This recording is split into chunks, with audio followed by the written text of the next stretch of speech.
What to know about Ocean Gate, the company behind the missing Titanic submersible.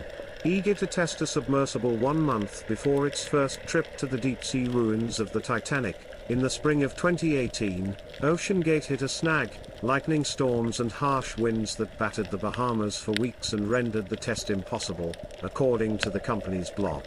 Ocean Gate cancelled the initial Titanic voyage, pushing it back to the following year, the company said. While we are disappointed by the need to reschedule the expedition, we are not willing to shortcut the testing process due to a condensed timeline, the company said. We are 100% committed to safety. 5 years after that called-off test, Ocean Gate has drawn international attention as rescue vessels search for the same submersible, called Titan, which went missing during the company's latest trip to the famous shipwrecked ruins. The craft has 5 passengers on board, among them the company's founder and CEO, Stockton Rush. The oxygen in the submersible was set to run out on Thursday morning. Ocean Gate did not immediately respond to ABC News' request for comment. Ocean Gate, founded in 2009, offers tourists the opportunity to travel on submersibles into the ocean's depths for a close-up look at shipwrecks and underwater canyons. A spot on one of the trips can cost hundreds of thousands of dollars. Decades earlier, in the 1980s, Rush became the world's youngest jet transport-rated pilot, at age 19, the Ocean Gate website says. In the ensuing years, he earned a bachelor's degree in aerospace engineering from Princeton University and an MBA from the Haas School of Business at the University of California, Berkeley.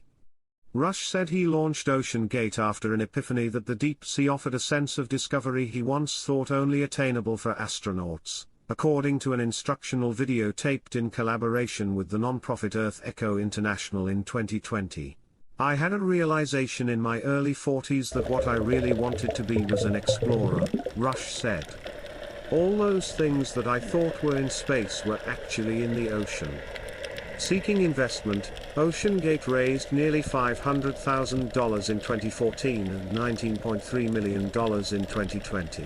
Government filings show. The company ultimately assembled a fleet of 3 5-person submersibles named Antipodes, Cyclops 1, and most recently, Titan. More, 5 aboard lost Titanic sub could survive for hours after air tank depleted, Dr. Ocean Gate, based in Everett, Washington, has conducted over 14 expeditions and more than 200 dives across the Pacific, Atlantic and the Gulf of Mexico, according to the company's website. The trip to the ruins of the Titanic lasts 8 days, launching from St. John's, Newfoundland, Canada, and traveling 380 miles offshore and 3,800 meters below the surface of the ocean, according to the company's website. The journey does not require previous diving experience, but passengers must be at least 17 years old, the website says. The trip costs $250,000 per passenger. The company's description of the trip online offers passengers an experience like the one that Rush said he sought when launching Ocean Gate. Become an underwater explorer, says a company web page that details the Titanic voyage. Remotely operated vehicles will be collecting the debris. After the grim discovery of debris from the Titan submersible on the ocean floor, the focus of the rescue efforts will now be turned towards understanding what caused the accident. According to Rear Admiral John Morga, what they found was consistent with a catastrophic implosion. They found 2 patches of debris, one containing Titan's tail cone and the other its landing frame, suggesting that they came apart after the vessel collapsed. The pieces would have spread out and found their way to the seabed. The pattern of the debris suggests that at some point in the Titan's journey there was a leak. It was so deep in the sea by then that the amount of water above it would have been equivalent to the weight of the Eiffel Tower, tens of thousands of tons.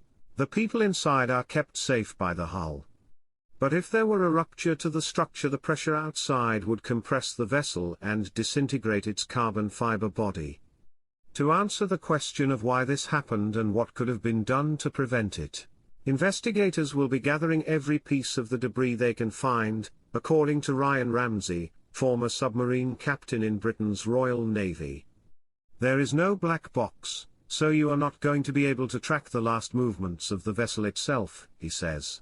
But otherwise the process of investigation is not dissimilar to that of an airplane crash. In particular they will be looking for the site of the rupture, which will be hard because the Titan's body is in small pieces. And harder still because it is being collected by remotely operated vehicles in the darkness of the deep sea.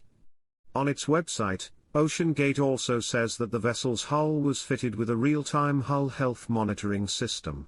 The firm says that by using acoustic sensors and strain gauges the system can analyze the effects of changing pressure on the vessel as the submersible dives deeper, and accurately assess the integrity of the structure. It is essentially an early warning system for a hull breach. Had it operated as it should have, Titan's pilot would have been warned to return to the surface and the tragedy would have been averted. If the cause of the accident was a hull breach, investigators will want to find out why it failed. The debris is believed to include a landing frame and rear cover. Once investigators bring the pieces back up to the surface, they will analyze the structure of the pieces of carbon fiber. Each piece will be closely examined under a microscope with a focus on the direction of the carbon fiber filaments, looking for tears which may point to the exact place where the rupture happened.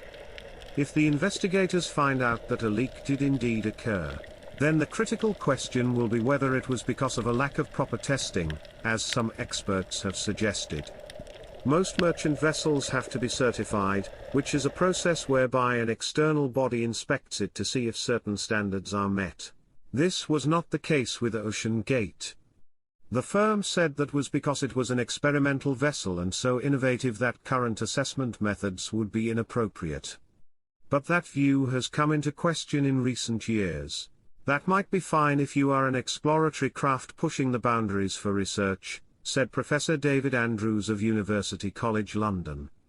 But once you start earning money by taking passengers, then eyebrows start being raised. This will be another focus for the investigation. Each time the Titan went down on a deep dive, its hull would have been compressed by the immense water pressure, it would have got smaller and then returned to its normal size on its return. This regular stress would have led to fatigue of the material, weakening it. It is unclear whether there were checks for cracks after each dive, and if so, how extensive they were. For example, was the vessel checked with ultrasonic scans or X-rays for microscopic defects? It is unclear at this stage which agency will lead the investigation, as there is no protocol for such incidents with a submersible. Admiral Morga said that it was particularly complex because the incident took place in a remote part of the ocean involving people of many different nationalities. But since the US Coast Guard has played a leading role in the operation so far, it is likely to continue to play an important part.